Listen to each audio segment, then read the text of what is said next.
Hello everyone. Morphology can be divided into two main domains, derivational morphology and inflectional morphology. On derivational morphology, I already uploaded a video.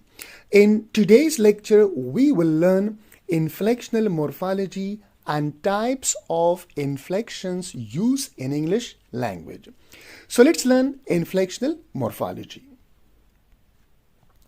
Introduction. We divide morphology into two main domains. First, inflectional, and second, derivational, word formation. Previously, we have concentrated on derivational word formation, types of word formation that create new lexeme. Now, we will concentrate and turn our attention to inflectional word formation. So, in derivational morphology, we learn that new lexemes are formed, while in inflectional morphology, new lexemes are not formed, right? Only the grammatical category of a word is changed according to the context, grammatical context in which it is used. Now, inflection. Inflection refers to word formation that does not change category. So, inflectional morphology, it does not change word category. What does it mean? Like inflectional morphology or inflectional morpheme does not change a word form. For example, from noun to verb or noun to adjective, or from noun to adjective, or from adjective to noun. So the function of inflectional morphology is not to change the word form, but only to fit a word to use in certain grammatical contexts.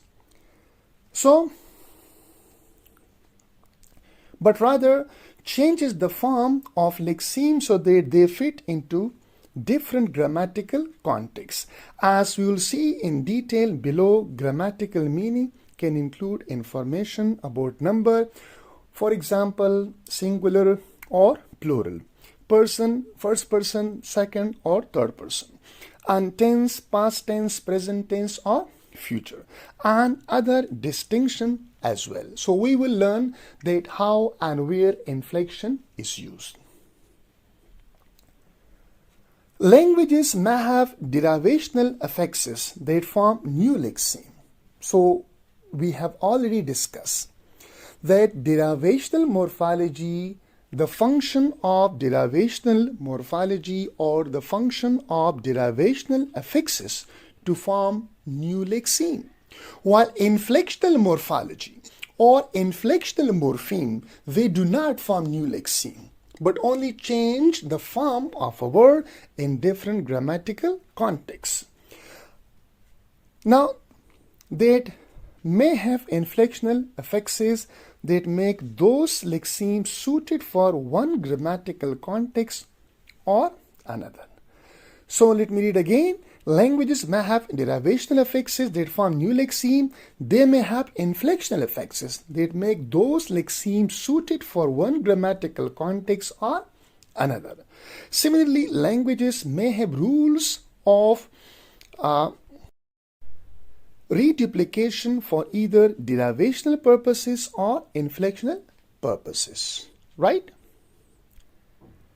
Types of inflection. Native speakers of English are often surprised at the kind of inflection that can be found in languages. English is a language that has relatively little inflection as languages go. So we will start by surveying that some of the types of inflection that can be found in the languages of the world. So it means that if we compare English language to other languages, so we will find that in English we have less number of inflection compared to other languages of the world. Now, inflection according to number. This is one type of inflection. Perhaps the most familiar inflectional category for speaker of English is number. In English, number can be marked as singular or plural. Like for example, cat, and we say cats, mouse, mice, ox, oxen, child, children.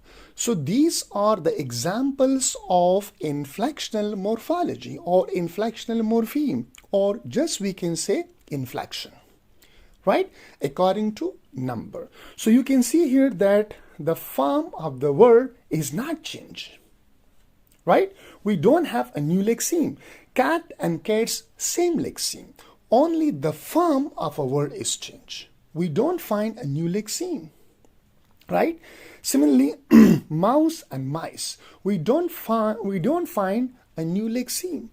Only the form of a word is changed in certain grammatical contexts. Ox, oxen, child, and children.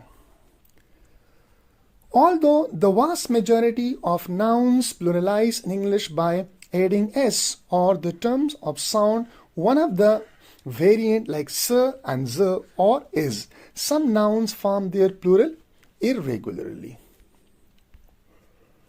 We will return to the issue of regular versus irregular inflections shortly. In English, it is required to mark the plural on nouns in a context in which more than one of that noun is being discussed.